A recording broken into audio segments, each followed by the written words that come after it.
Tuhan, maka di Perjanjian Lama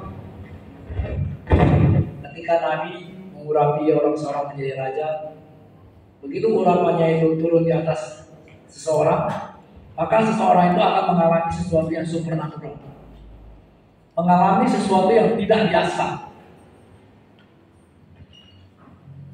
Di Perjanjian Baru juga hal yang sama. Ketika Roh Kudus turun, urapan itu terjadi, ada sesuatu yang terjadi dalam kehidupan seseorang itu. Kadang-kadang kita melihat seseorang yang dulunya rasanya tidak bisa apa-apa, beberapa tahun kemudian kita lihat dia sudah berubah. Ada sesuatu yang terjadi dalam kehidupan dia. Itu semua semata-mata karena ada urapan Tuhan turun atasnya. Kapan urapan itu dibutuhkan? Sebenarnya semua aspek kita butuh urapan. Tapi yang paling penting adalah ketika kita mengalami sesuatu hal yang sangat terjepit, rasanya kiri kanan buka belakang nggak ada lagi pertolongan.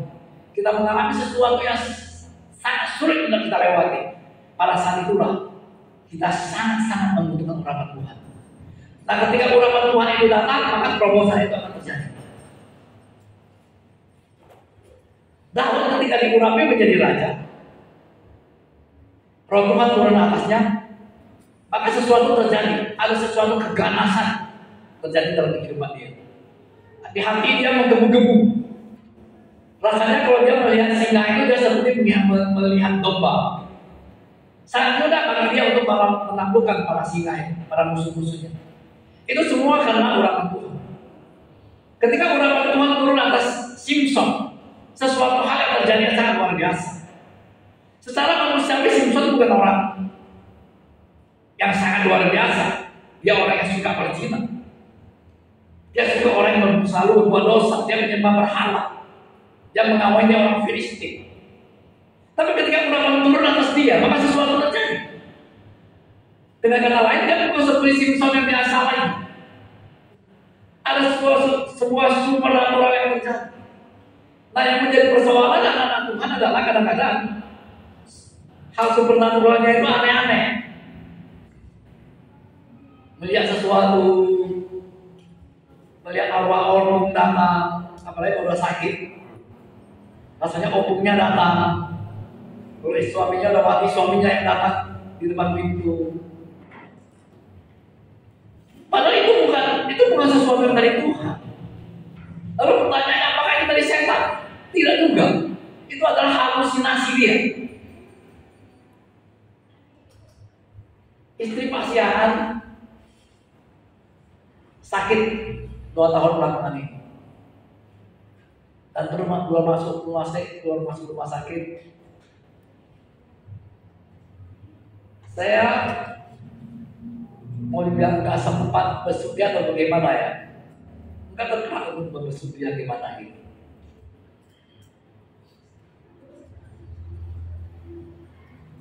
Hingga suatu hari dia WA saya, Pak, tolong doakan saya sakit berat. Juga saya abaikan. Sampai semalam hari Jumat, anak-anaknya mungkin nggak tahu nama telepon saya, dia WA saya lewat, dia kirim berita buat saya lewat messenger. Pak, mama kami dan kami selalu berkeluarga besar, mohon pertolongan apa Pak? Lalu saya bilang, apa yang bisa saya tolong? Tolong datang ke rumah sakit mendoakan mama kami. Sepertinya kami sangat butuh doa Bapak. Saya bilang sama ibu gembala, rasanya saya harus pergi. Sebenarnya ada apa?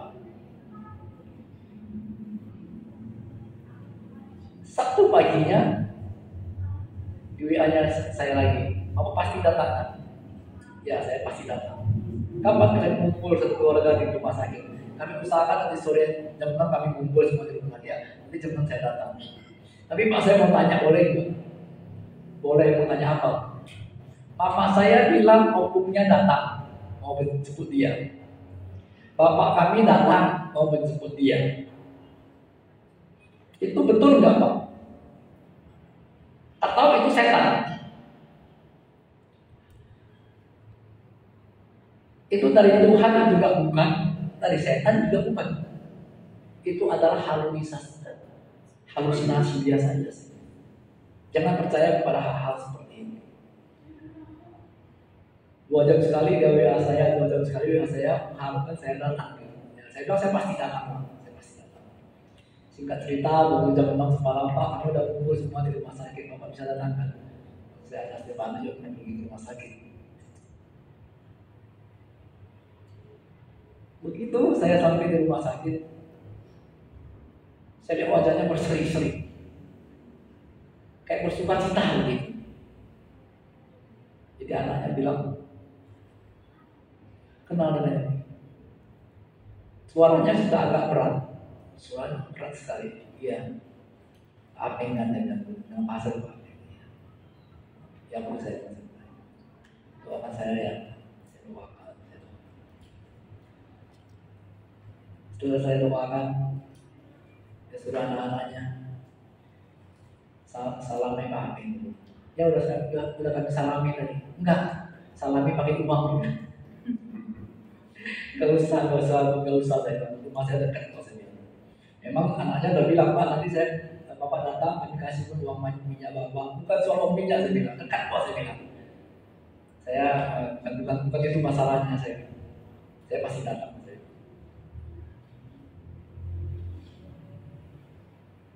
Jadinya saya begitu terharu. Dalam hati saya, di gereja ini ada begitu banyak pendeta.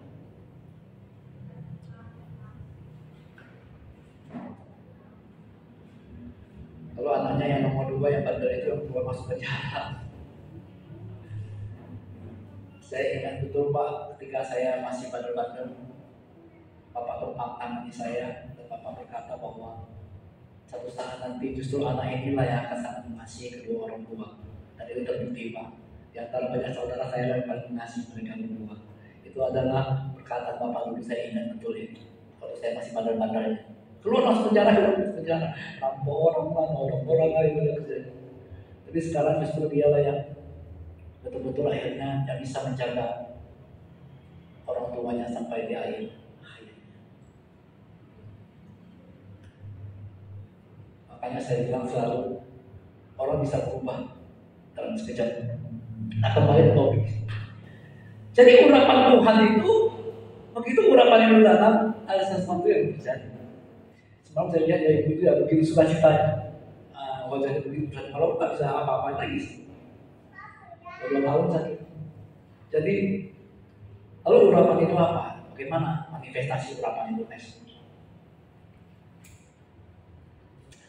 Urapan bukanlah perasaan, ide atau manifestasi, tapi Roh Kudus bekerja di dalam dan melalui kita berbagai manifestasi kuasa dan pengaruh. Jadi urapan itu bukan sesuatu yang kalau dalam perjanjian lama urapan itu diurapi pakai minyak. Tapi di dalam perjanjian baru urapan itu selalu datangnya justru dari dalam. Kenapa? Karena perjanjian baru Yesus sudah tinggal di dalam kita. Jadi dia bukan datang dari luar lagi, dia datangnya justru dari dalam. Jadi dia bukan berbentuk manifestasi perasaan merinding, tangan bergetar-getar, lalu terguling-guling, kalau perempuan sampai rohnya tersingkap gitu, ditutupi pakai sarung. Menurut saya nggak seperti itu.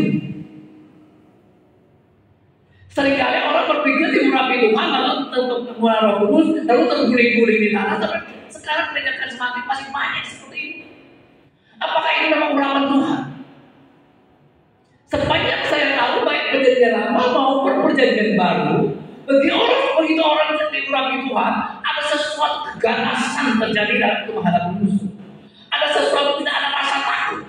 Orang yang awalnya ketakutan, begitu urapan Tuhan itu datang, ketakutannya hilang. Gideon adalah seorang yang sangat penakut, sampai tinggal di dalam gua-gua. Tapi ketika Roh Tuhan datang kepada dia, ketakutan dia hilang. Dia tidak manifestasi yang seperti yang gereja-gereja hari-hari ini terjadi. Perhatikanlah, kadang-kadang ada pendeta pendeta yang suka doa orang, saya lihat amalnya bentar sampai nggak bisa dihentikan. Katanya peraman Tuhan. Tapi sepanjang saya pelajari Alkitab, mudah-mudahan saya berusaha mencari tahu apakah yang ada seperti itu. Saya tidak temukan.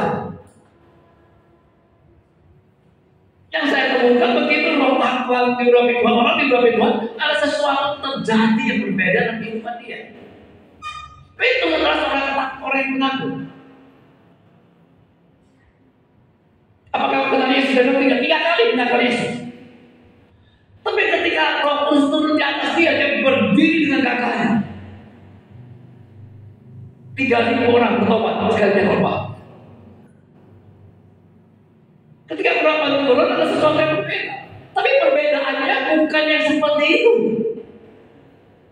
Mesti ada orang jaga di belakang supaya jatuh tangan. Kalau dari Tuhan dia jatuh. Kenapa rupanya? Kenapa mesti ada orang jaga di belakang? Ya kalau yang betul-betul dari Tuhan, dia kereta di situ, nggak akan pecah kepalanya kan? Memang dari Tuhan.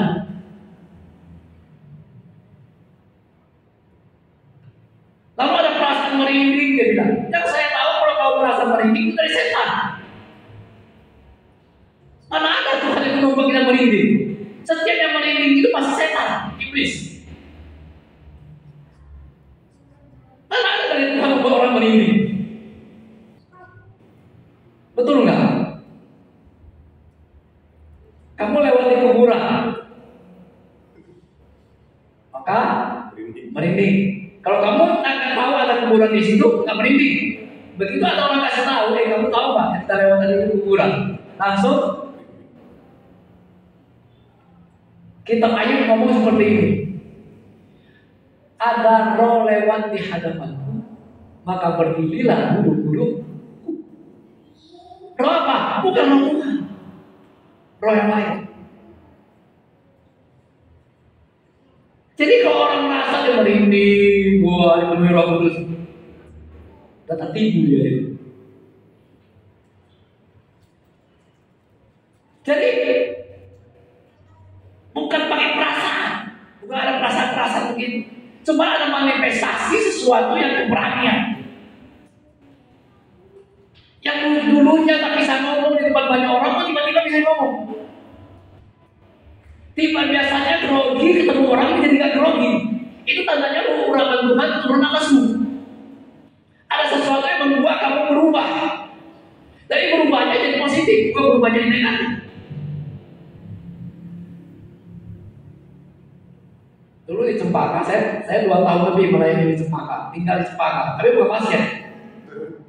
Bukan pasien Cempaka saya.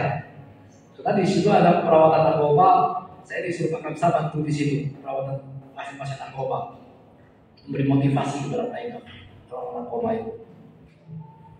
Setiap hari Senin kan ada ibadah keluarga pasien. Lalu jam 3 sore Minggu ibadah orang yang stres itu. Terus saya bilang sama Pak Kamsa, kayaknya Pak kita ibadah stres ini gak ada gunanya, sia-sia. Kita khotbah dan ketawa-ketawa satu sama lain. Jadi dalam hati saya itu apa ibadah ini?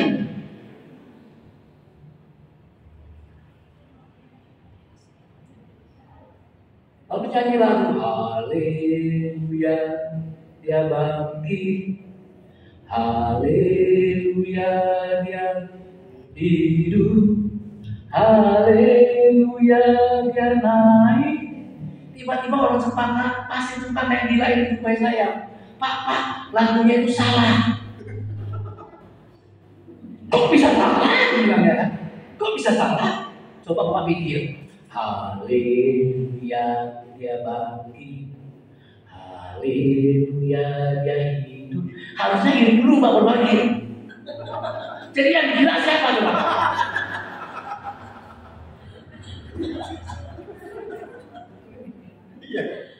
Siapa yang gila?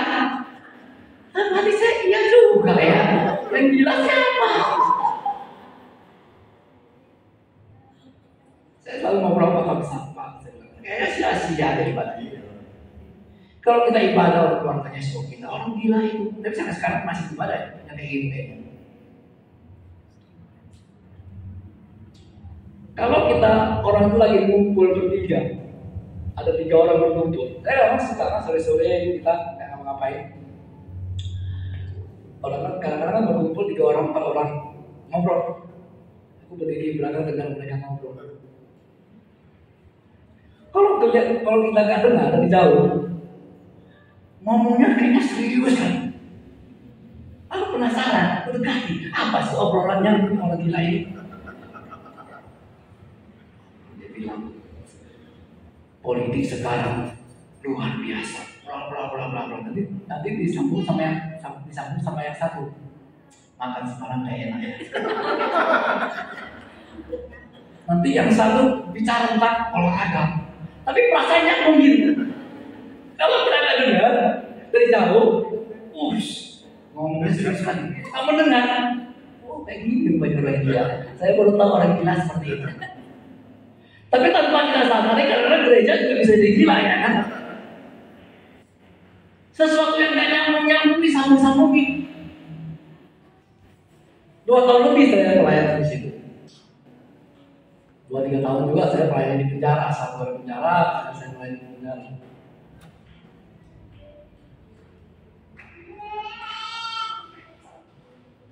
Jadi ketika urapan itu turun, harusnya orang menjadi waras sama waras. Tapi gereja karena nggak tanpa Roh Kudus itu tanpa nggak waras ya.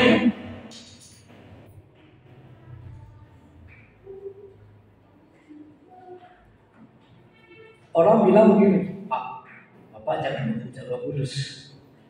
Saya rasa saya tidak sedang mempunyai Roh Kudus.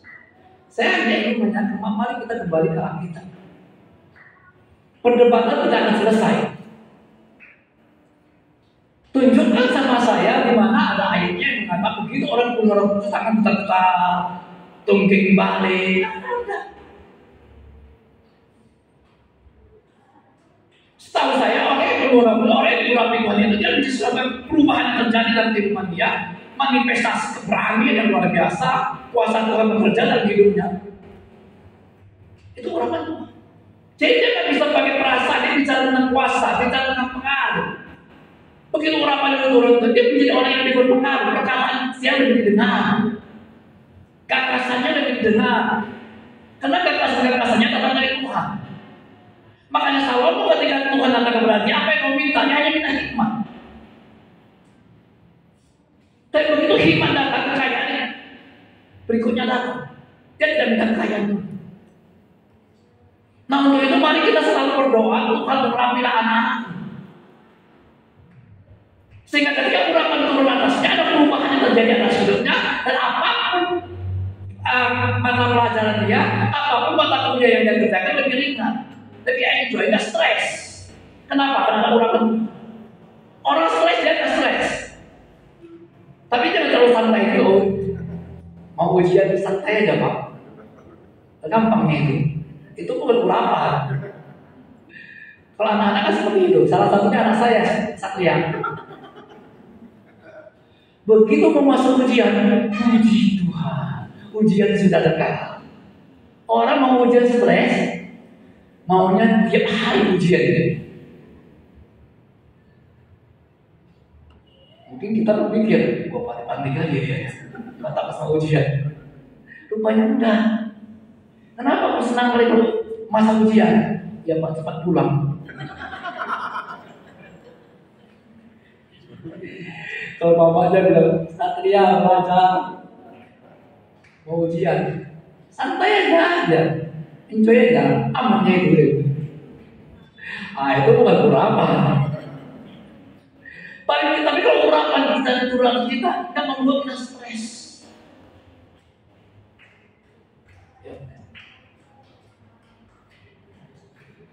Dengan urapan, pekerjaan akan menjadi lebih mudah dikerjakan tanpa harus kelelahan. Ini bedanya anak-anak kita, orang-orang yang diurapi Tuhan dan orang yang tidak diurapi Tuhan.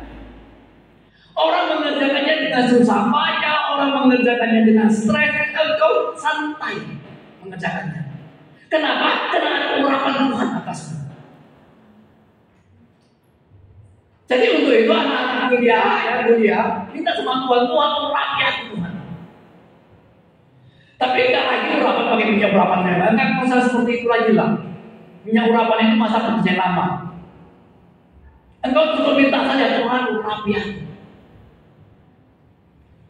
Ketika 120 orang dipenuhi Roh Kudus, diurapi Tuhan dengan luar biasa itu tanpa minyak. Nggak ada tuh pakai minyak sekarang. Di Efesus juga 12 orang itu dipenuhi Roh Kudus nggak pakai minyak sekarang. Tapi Pak, bagaimana kalau saya percaya kurangnya? Ya terserah lah. Tapi saya berharap kalau kamu percaya minyak urapan, jangan kau pakai minyak moli.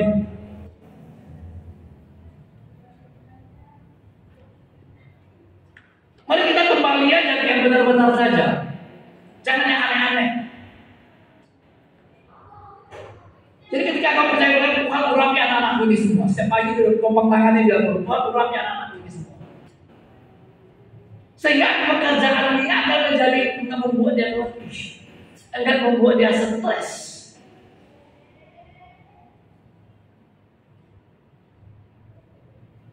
Orang-orang yang mulia ketika membuat skripsi, stres dia kan? Itu membuat stres kan? Minta urapan Tuhan supaya tidak membuat kamu stres. Dan ketika kamu membuat skripsi itu santai mengerjakannya tanpa ada beban. Itu tanda-tanda orang diurapi Tuhan. Itu tanda-tanda orang yang dipenuhi oleh Roh Kudus. Bukan jatuh bangun. Untuk apa kamu jatuh bangun, nangis, ketawa, kekaruan gitu. Kalau kita tanya kenapa orang dipenuhi Roh Kudus ketawa, nggak berhenti ketawanya kenapa? Dipenuhi Roh sukacita gitu. Perasaan saya nggak pernah ada itu. Sukacita dan sejahtera, yes. Tapi itu meluap dari dalam. Tidak membuat fisik menjadi aneh-aneh. Makanya Paulus bilang, kau aneh-aneh. Begitu orang luar melihat kamu, bukankah mereka bilang kamu gila?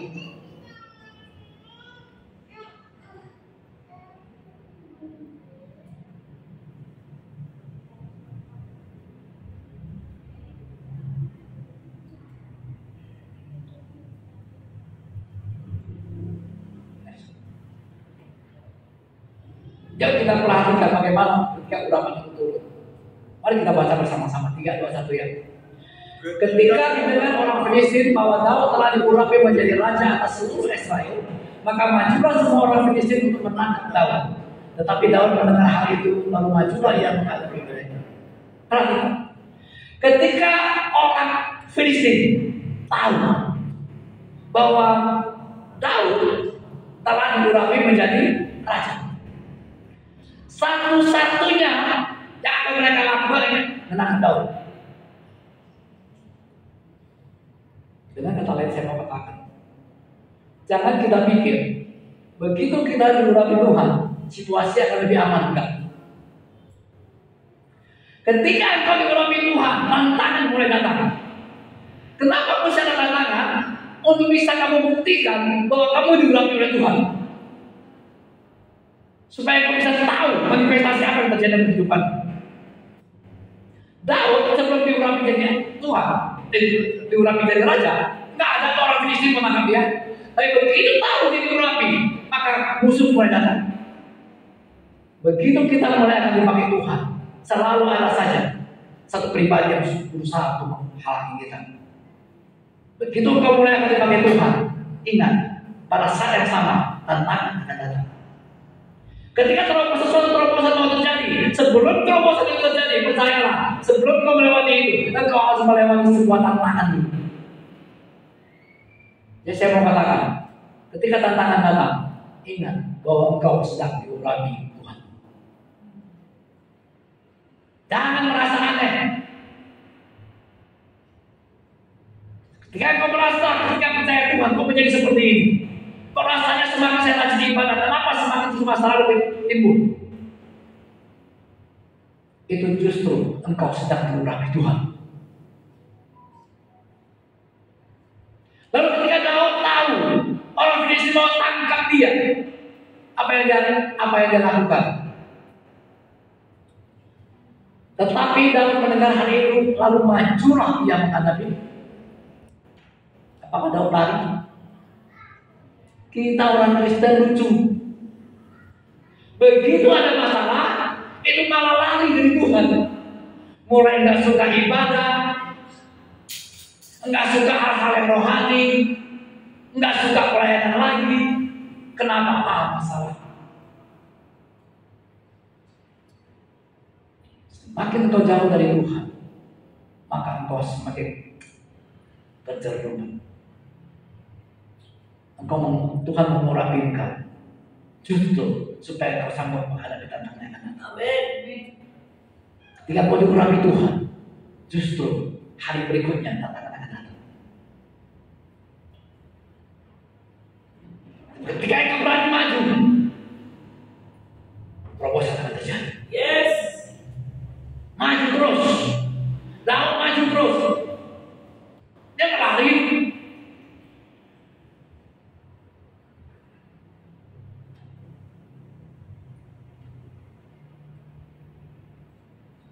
Urapan Tuhan turun, tidak membuat masalahmu selesai. Urapan Tuhan turun, justru tantangan. Karena ada pribadi yang tidak suka engkau maju.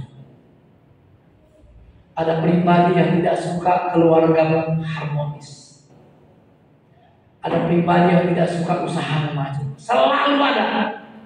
Baik yang kelihatan maupun yang tidak kelihatan. Bisakah tetanggamu tidak suka kamu maju? Ada kan? Ada nggak edamu yang tidak suka kamu maju? Mungkin hanya ada satu pribadi yang suka melihat kamu maju, adalah papa dan mamamu. Kalau yang edam abang adik belum tentu dia akan bahagia kamu maju. Makanya kita mengatakan bersukacitalah dengan orang yang bersuka, menangislah dengan orang yang. Lebih mudah mana menangis sama orang yang menangis atau bersukacita sama orang yang bersukacita? Yana lebih mudah mana Yana? Bersukacita dengan orang yang bersukacita atau menangis dengan orang yang menangis? Lebih mudah mana? Hah? Kenapa menangis lebih mudah? Menurut Bapak Joshua, Pak Jos, kita katakan bersukacitalah dengan orang yang bersukacita, menangislah dengan orang yang menangis. Kalau bersama orang yang bersukacita kan enggak enak, diajak kamu makan, lagi bersukacita jadi aku lagi bersukacita masuk rumah baru, mengundang kamu itu bersukacita makan enak. Ada orang mau ulang tahun, ajak ke kafe makan, bersuka.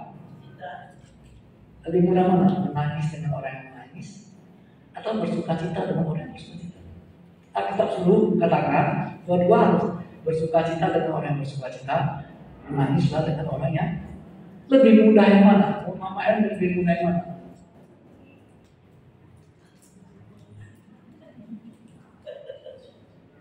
Bersukacita ya? Kenapa?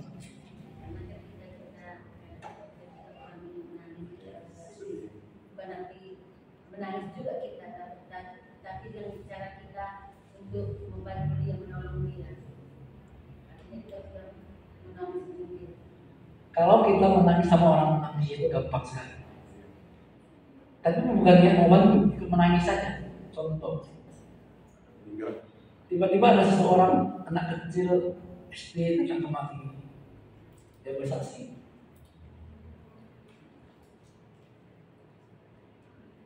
Aku sudah 3 hari tidak makan. Mamaku tiba-tiba meninggalkan aku. Papaku kawin lagi. Aku dan adikku masih ada 2 orang di rumah. Sudah 3 hari tidak makan. Aku minta makan sama tetangga mukul aku. sambil menangis dia. Kamu ikut menangis enggak? Tapi apa kamu akan beri dia makan belum? Atau ada orang cerita ya, hal-hal yang sangat menyedihkan, dia sambil cerita sambil menangis, kamu ikut menangis enggak? Jadi menangis bersama dengan orang yang menangis itu yang susah adalah berbahagia dengan orang yang lagi berbahagia. Tetanggamu beli mobil, bersukacita nggak dia? Dia bersukacita. Kamu bisa ikut bersukacita? Belum tentu. Kawan kerjamu tiba-tiba dipromosi naik pangkat. Dia bersukacita nggak? Kamu bisa ikut bersukacita?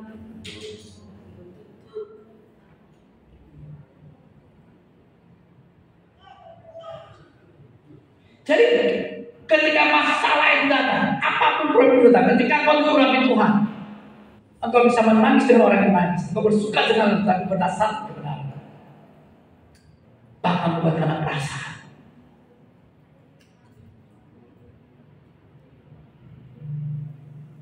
Sesuatu nampaknya seperti benar, tapi karena itu tidak benar. Sesuatu kelihatan baik, tapi itu benar. Korban judi online dapat bansos saja. Tujuannya baik, benar benar.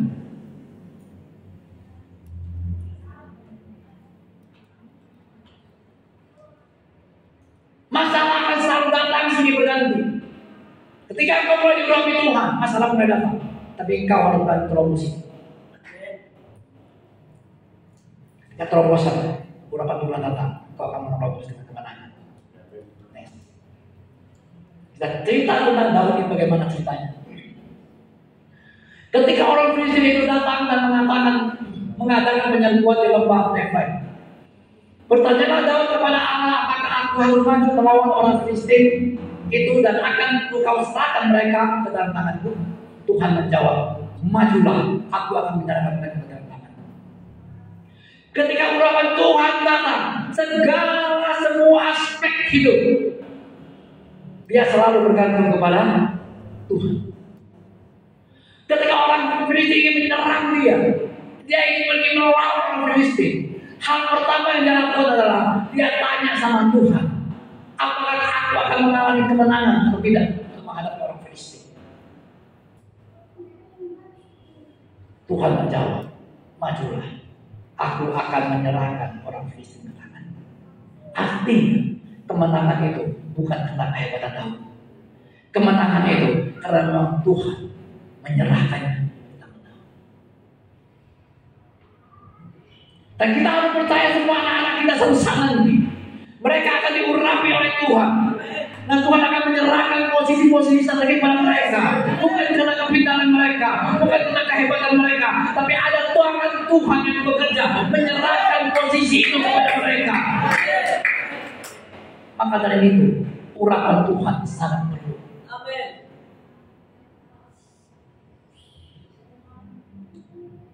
Itu semua adalah sebuah kekuatan supernatural yang Tuhan persiapkan untuk anak-anak kita nantinya. Ada sesuatu yang terbaik Tuhan siapkan ke urapan Tuhan untuk atas mereka. Daud pernah melakukan kepada Daud pernah melakukan Tuhan menyerahkan musuh ke belakang. Makanya saya sangat percaya sekali kehidupan kita sebagai orang percaya sesungguhnya tidak ada musuh. Karena setiap orang yang memusuhi kita, mereka memusuhi Tuhan. Siapapun dia berusaha menjadi musuh kita, dia akan menjadi musuhnya Tuhan. Saya sendiri sudah cukup sering mengalami hal seperti itu. Ketika saya mulai bertobat, 4 tahun saya menghilang dari kota Medan ini. Kenapa? Karena takut sama musuh-musuh saya, lawan-lawan saya dulu waktu masih di mafia. Ketika saya balik dari persekutuan, kembali ke Medan, saya tidak pernah keluar dari rumah. Saya di Cempaka 2 tahun lebih, 3 tahun. Pelayanan sambil sembunyi sebenarnya. Kenapa?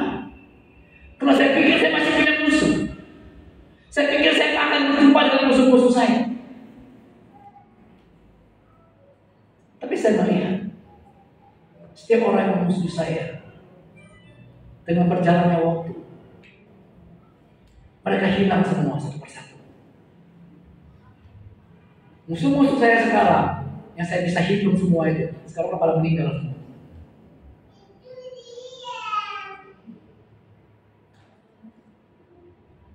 Sampai suatu hari, ketika saya sudah tinggal di kampung Lalang, saya pernah ceritakan ini. Kemudian ada seorang telepon saya. Begitu saya mendengar suaranya, saya langsung lemes. Ini musuh bebuyutan saya. Kalau bertemu saya sekarang, selesai saya. Kira-kira seperti ini. Orang China juga. Lalu saya tanya, tapi saya tidak menunjukkan kekhawatiran saya. Dengan santai saya tanya sama dia, dari mana kamu tahu nomor telepon saya? Di mana kau tinggal kamu tahu sekarang, dia bilang. Kamu tinggal di kampung Lalangan sekarang, dia bilang. Ya kamu tahu, udah saya bilang kemana kau belum tahu, dia bilang. Oh ya, saya bilang. Dari siapa, saya bilang. Gak usah saya kasih tahu lah, dia bilang. Pokoknya saya tahu di mana kamu berada. Waktu itu dia masih kecil. Lalu saya tanya, sekarang kamu telepon saya mau apa saja? Enggak ngapa-ngapain sih bang, dia bilang. Saya apa? Enggak ngapa-ngapain sih bang. Saya hanya mau bilang begini. Yang lalu sudah berlalu bang. Di antara kita anggap selesai sampai hari ini ketika saya telepon ini dia. Di antara kita berdua sudah selesai. Jangan mungkin masa lalu lagi. Karena saya dengar abang sudah pendeta ya. Dia sudah bilang, udah abang lanjutkan hidup abang, saya melanjutkan hidup saya. Abang jangan ganggu saya ganggu abang lagi. Oh, dalam hati saya puji Tuhan, haleluya. Dan di situ saya melihat bagaimana cara Allah bekerja. Bahkan ada pendeta yang bisa bunuh saya, dia justru mati kecelakaan.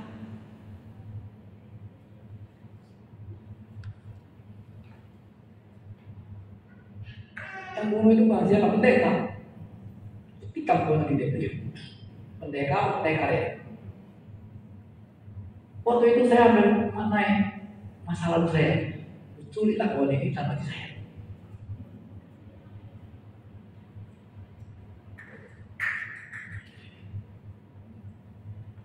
Tapi ketika dia meninggal, saya masih datang ke rumahnya. Istrinya menangis-nangis. Baik, sudah nggak ada bapakmu, begini, bla bla bla bla. Ampunilah dia, begini. Saya udah ampuni. Tapi masalahnya adalah siapakah musuh? Kalau Daud jelas musuhnya adalah orang Filistin yang ingin membunuh dia, yang ingin menangkap dia. Kalau kita, siapakah musuh kita? Menurut Bapak Joshua, siapa musuh?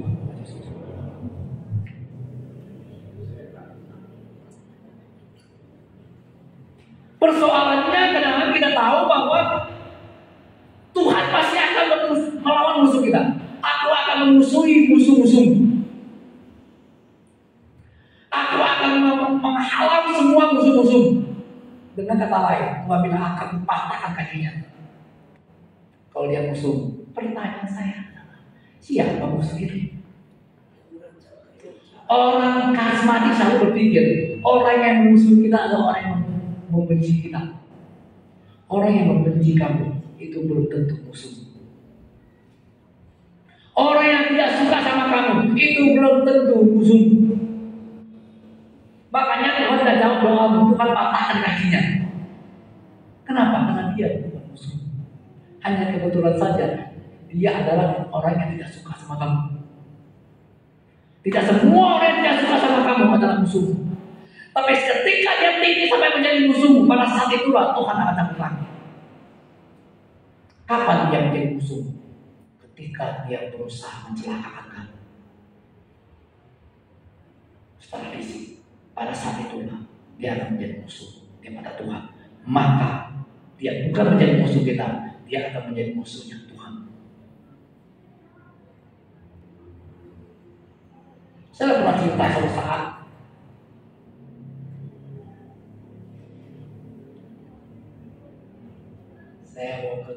sebuah kota. Tanggal 20 bulan saya bilang sama orang-orang di sana, saya mau ke sana. Saya nggak pernah ceritain, saya cerita ulang. Nanti kalau Tuhan itu campur tangan.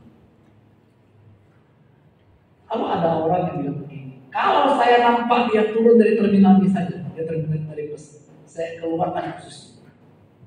Tapi saya nggak tahu ada ancaman seperti itu. Dia cerita sama orang, sama bos hotel. Bos hotel ini cepat. Dan bos hotel ini nggak cerita sama saya. Tanggal 1, tanggal 2 saya ke sana sambil tahun baru. Tanggal 25, 26 dia cerita sama orang. Kalau sempat dia datang, kalau sempat di terminal ini, keluarga khususnya dengan kata dia mau tikam saya. Saya nggak tahu, saya datang aja. Kalau saya tahu saya mungkin nggak datang kan. Tapi kalau saya nggak tahu, saya datang aja. Ternyata tanggal 28 dia kecelakaan. Orang musuhnya patah tiga, dia suami istri boncengan, istrinya diamputasi kakinya. Telapak kakinya itu diamputasi. Saya nggak tahu, saya datang. Sampai di sana, ceritalah si rumahnya sama saya. Kamu tahu nggak kenapa kecelakaan itu bisa terjadi? Enggak, kenapa banyak? Karena menimbulnya kamu dari masa aku bilang, iya. Coba dia bilang dia ceritalah. Oh. Selama dia tidak berusaha mencelakakan aku, dia boleh benci saya, dia boleh marah sama saya. Itu belum menjadi musuh saya. Kapan dia menjadi musuh saya? Ketika dia mulai ingin mencelakakan saya.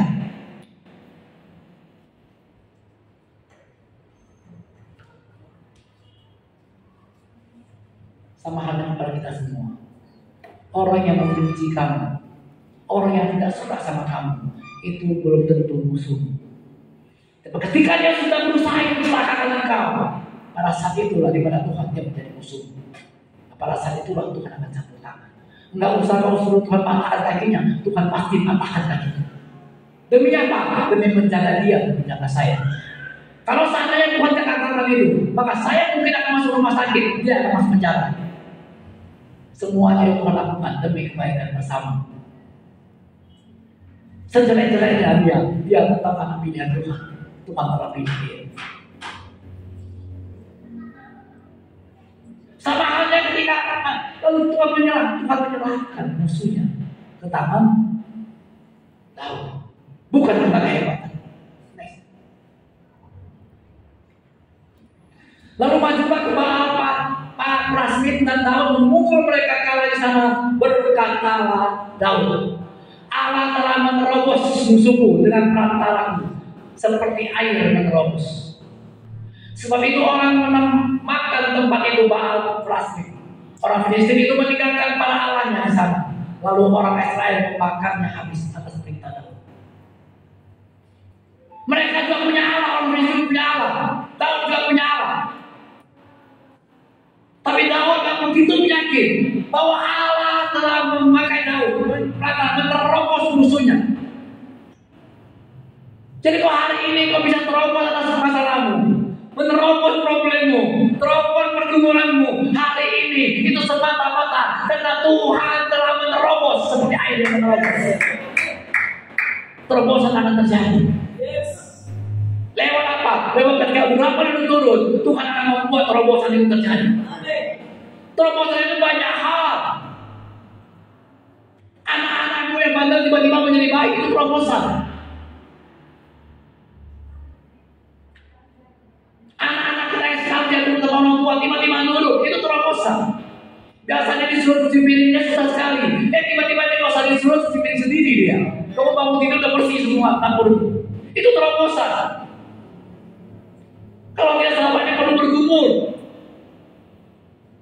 hal kecil sekalipun terobosan akan terjadi atasmu. Ketika berapa Tuhan turun atas, dia akan menerobos seperti air. Kita tak banyak hal yang bisa kita lakukan dengan kekuatan. Kita bisa sangat tersudut, terpojok, tidak mampu lagi melakukan apa. Yang kita butuhkan adalah urapan Tuhan turun atas kita. Agar apa? Agar terobosan itu terjadi.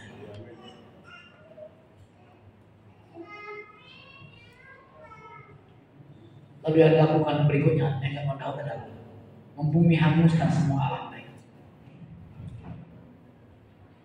Alam mereka adalah patung-patung. Saya setuju dengan Pak Spentong dengan begini. Allah orang lain bisa kelihatan, tapi tidak hidup. Allah kita enggak kelihatan, tapi hidup. Nah ini orang-orang Allah Musa Israel berbentuk patung, berbentuk apa, semua dibakar habis. Namanya dibakar habis dan berbentuk fisik yang bisa dilihat. Allah Daud nggak ada visinya, tapi hidup. Allah Daud memakai Daud sebagai perantara untuk menerobos seperti air menerobos. Allah orang Filistin nggak bisa, sama kayak Hindu, Buddha segala macam kan, nampak tapi berbentuk patung, nggak hidup. Sama kayak Abraham ketika membakar semua patung-patung bapaknya. Pagi-pagi marah. Orang tanya, siapa? Itu Abraham. Akhirnya membakar semua, hancurkan patung-patung yang ada. Lalu ditanya sama Abraham, kenapa patung bapakmu itu semua berpatahan? Kakinya patah, lehernya patah, semua patah. Dari malam mereka tahu. Kira-kira kayak seperti ini. Tapi bukan seperti orang kita. Tapi kira-kira bahasa begini. Yang nggak tahu yang dari malam apa? Mereka sering berantem nih. Lalu orang itu bilang, nggak mungkin. Masa patung bisa saling berantem? Kalau patung bisa saling berantem, ngapain mereka sembah? Itu hikmah yang luar biasa dari Tuhan.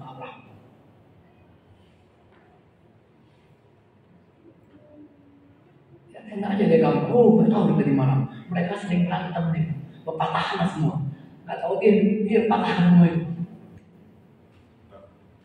Di mana mungkin patung bisa berantem? Nah, kalau kalian tahu patung bisa berantem, kenapa kalian sembah? Kalau daerah bilang udah biarkan lagi ya, menghancurkan. Jadi orang Filistin punya Tuhan juga. Akhirnya apa? Orang Filistin itu meninggalkan Allahnya. Lalu orang Israel membakar habis atas berita, dibakar semua Allah mereka itu. Makanya kita punya Allah yang hidup. Ketika Allah kita mengulangi kita pun, kau akan kelihatan. Tapi itu ada.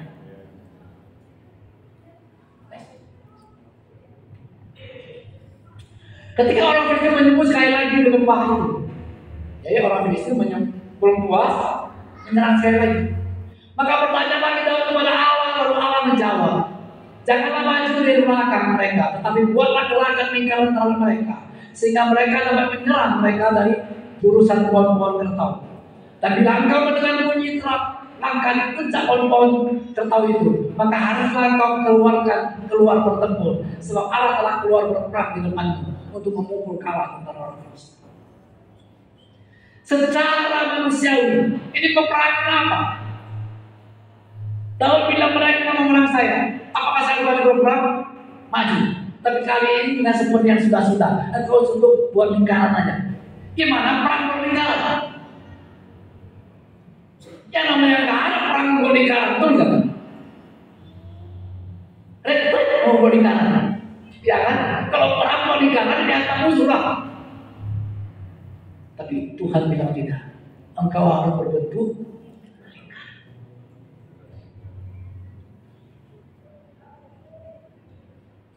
yang paling bawah, maka haruslah engkau keluar bertempur, sebab Allah telah keluar berperang di depanmu.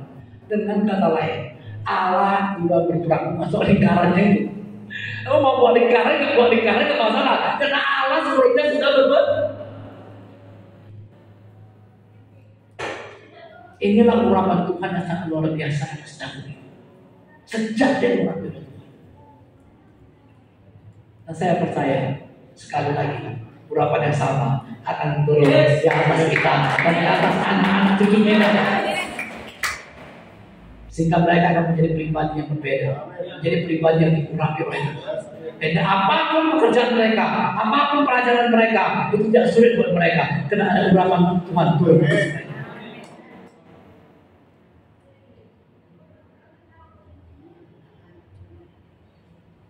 Betapa luar biasanya urapan Tuhan itu.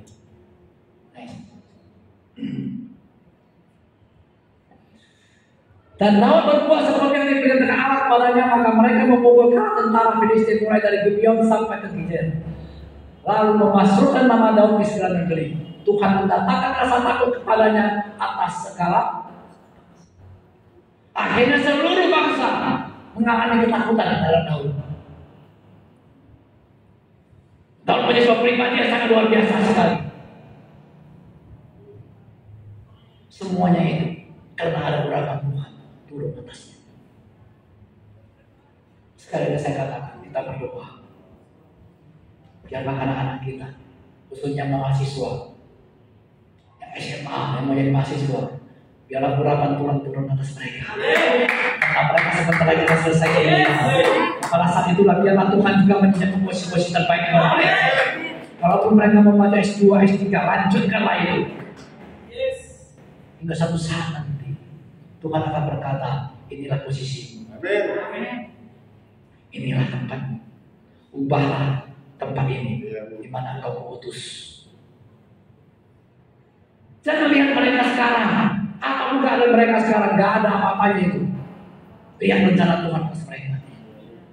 Kalau sudah turun Tuhan, urapan Tuhan terhadap mereka, kalian bisa mengalami semua akan mereka terobos. Kenapa? Karena ada urapan.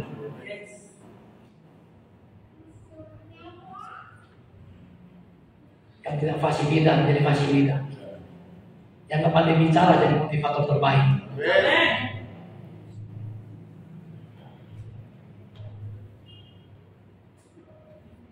Jangan heran ya nampak nanti kalau lihat orang yang gak pernah ngomong kayak Ayu yang pendiam, Jana kayak orang yang pendiam. Di mata umum dan mulia menjadi motivator terbaik di Asia Tenggara ya. Jangan main-main loh, motivator itu bayarannya mahal. Kalau pendeta gak ada apa-apanya.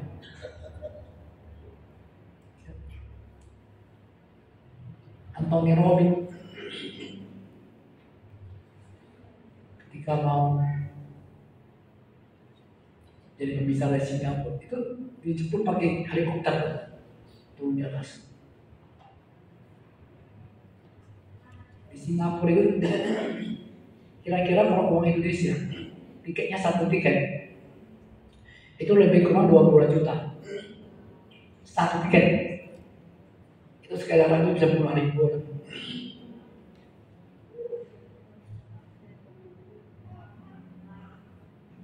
Semuanya itu saya lihat apa yang dia ngomongkan selalu diambil dari Alkitab tentang Daud.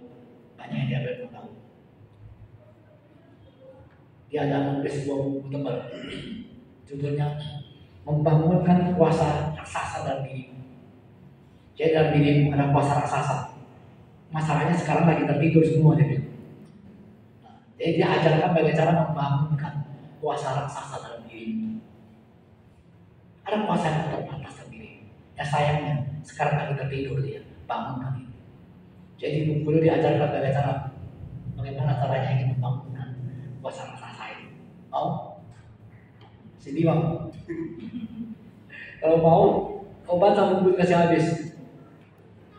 Kayaknya ada hampir 1000 halaman yang tulis itu. Maka salah saya beli duluan 400.000.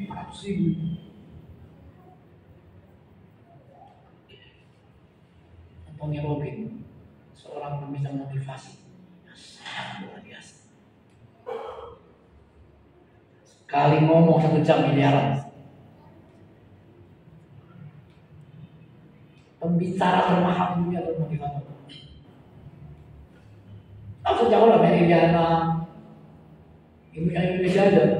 Panggil dia gampang, lebih mahal dari artis. Mario Teguh, itu ratusan juta untuk menghadirkan dia. Itu pun jamnya nggak boleh lewat. 45 menit, 45 menit selesai. Nggak ada tanya jawab.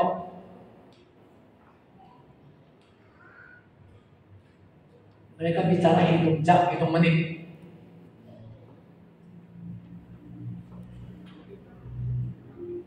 Saya percaya anak-anak kita nanti ketika urapan dulu, kau bisa bicara seperti itu.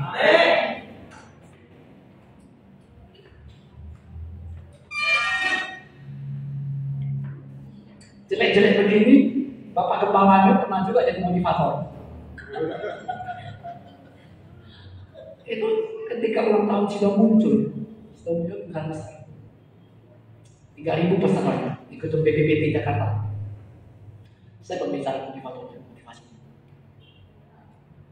Di depan saya itu para pengobrak menteri. Acara ini serta beberapa artis. Pembicara tunggal puncaknya saya.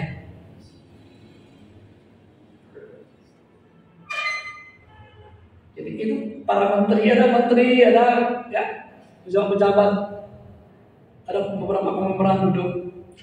Mereka hanya mengganggu saja kepalanya ketika saya ngomong.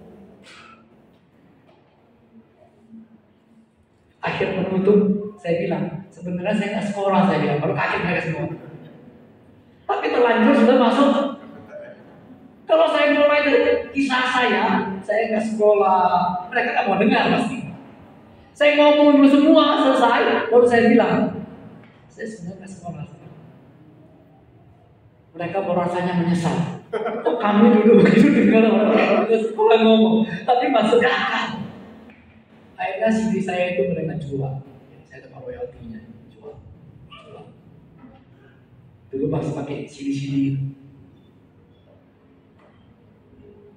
Kalau ditanya kenapa ini bisa terjadi, kita kena ada urapan Tuhan.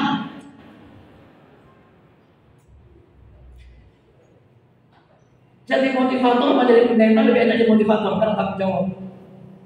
Ngomong aja, mau berhasil nggak berhasil itu urusanmu sendiri.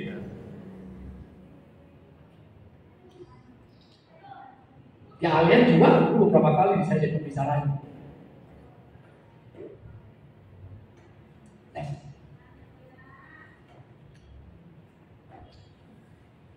Urapan akan membuat kita menjadi apa? Yang pertama, akan membuat kita menjadi berani menghadapi tantangan, kesulitan, dan masalah. Jadi ketika urapan turun atas kita, seperti Daud, dia akan berani menghadapi tantangan. Dia berani menghadapi masalah, bukan lari dari masalah. Jadi orang pada masalah lalu lari dari Tuhan, lalu nggak gereja lagi, nggak pelayanan lagi. Itu jangan ada urapan atasnya. Mari kita semua minta urapan Tuhan, agar kita berani menghadapi tantangan dan masalah. Ini tanda-tanda yang kita diurapi oleh Tuhan. Rasa-rasanya kita berani menghadapi tantangan, kita berani menghadapi masalah. Kita sekarang bisa mengatakan tantangan masalah itu kecil. Bila sama kiri kanan tantangan masalah itu kecil.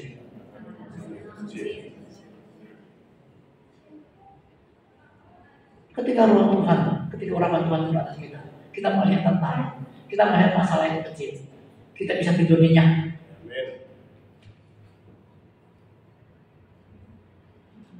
Kenapa bisa seperti itu? Karena urapan Tuhan.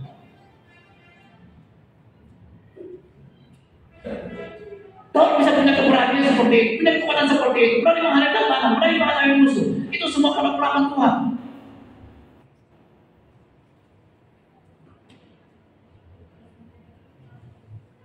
Yang kedua,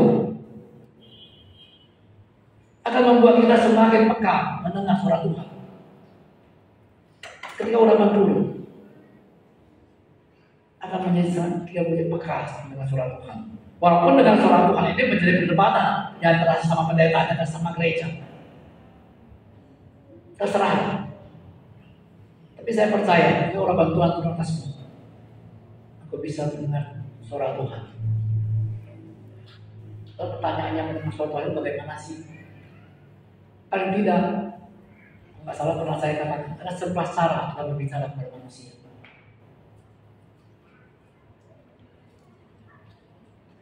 Saat ini kita pelajari ulang, tidak lupa kan? Jadi ada 11 cara Tuhan berbicara kepada manusia.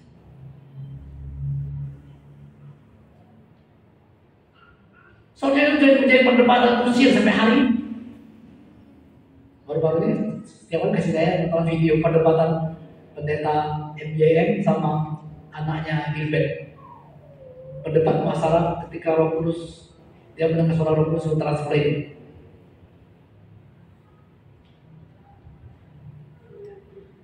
Benarkah itu suara Tuhan?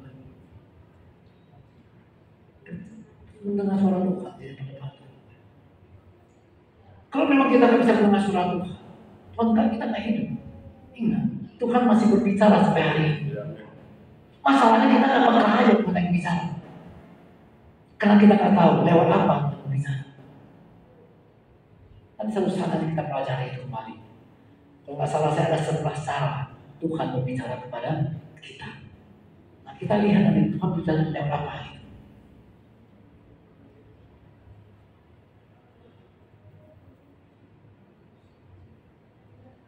Kalau dulu kan Tuhan bicara kepada para nabi. Maka para nabi bilang Allah berfirman kan? Allah berfirman. Allah berfirman, aku berfirman kepadamu dan Allah berfirman kepadamu. Yesus tidak bilang seperti itu. Yesus tidak pernah bilang Allah berfirman, aku berkata kepadamu. Enggak pernah dia Tuhan bilang Allah berfirman, Allah berfirman. Ya dia katakan aku berkata kepadamu.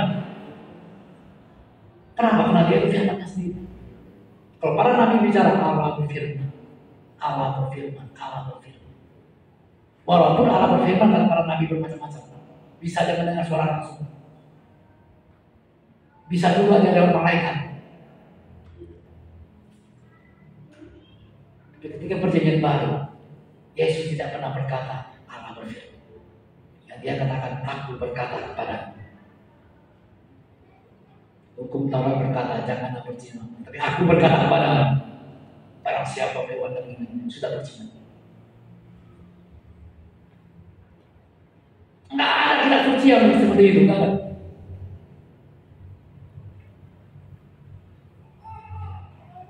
Semua kitab suci berkata firman Allah, firman Allah, firman Allah. Allah berfirman, Allah berfirman. Hanya Yesus yang berkata, aku berkata kepadamu. Itulah membuktikan dia beda.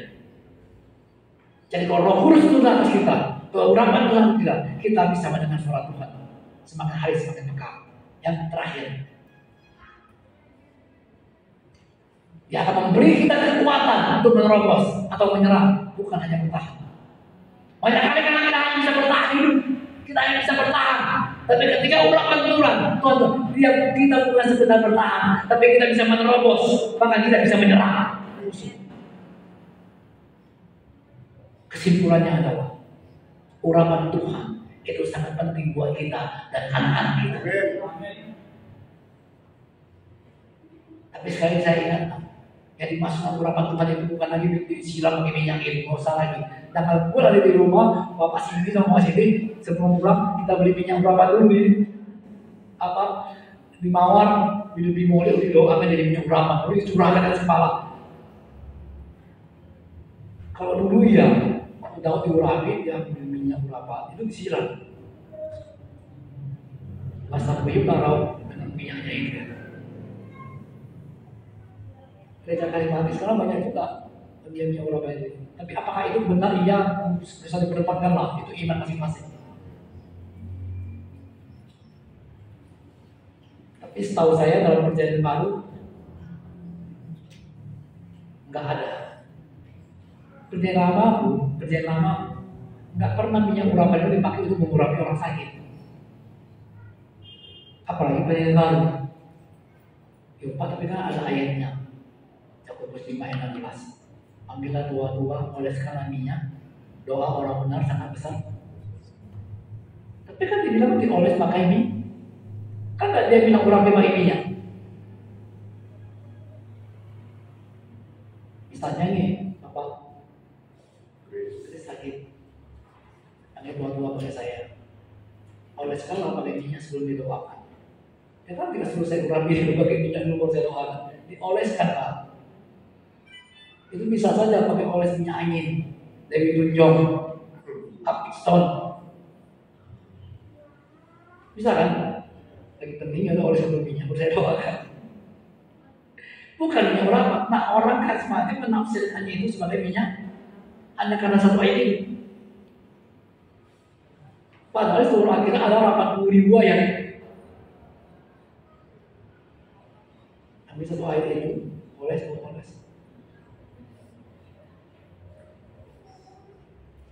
Sekali saya katakan, bukan saya menyangka, tapi iman saya mengatakan rasanya jelas.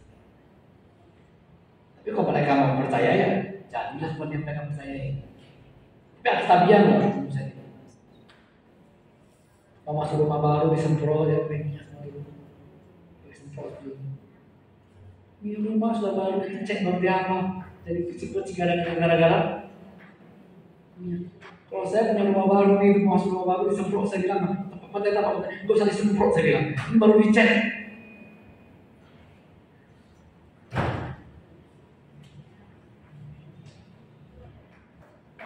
Ya guys, itu rahmat Tuhan. Ya, anak-anak sekolah yang masih kuliah itu rahmat Tuhan sih. Sehingga kamu menghadapi kuliah itu gak stres, santai aja. Menurut saya orang kuliah ini santai kali, Bang. Saya lihat sejawat santai kali dia. Nggak kuliah hari ini enggak. Nanti 2 hari lagi nggak kuliah hari ini enggak ya. Terus terang enggak. Enak kali rasanya itu. Lebih sering enggak aja daripada kuliahnya, Bang. Mungkin dosennya santai, mahasiswanya stres ya. Jadi sekali dapat bertumpuk ya. Tapi stres kan 60 di sana. Tapi saya rasa enggak stres kok. Buktinya gemuk. Ya gemuk kan. Kayaknya makan enak terus itu ya. Dia makan di situ. Balas dendam di situ. Jadi saya mau katakan adalah doakan anak-anak. Semua anak-anakmu kamu doakan.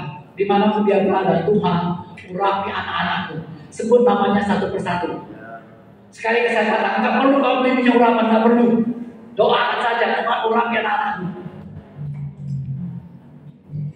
Secara supernatural, karena yang mengurapi dia. Nanti dia akan menjadi pribadi yang berbeda. Segala sesuatu jadi mudah. Amin. Usaha kita menjadi mudah, pekerjaan kita jadi mudah. Amin. Kita berjalan terus.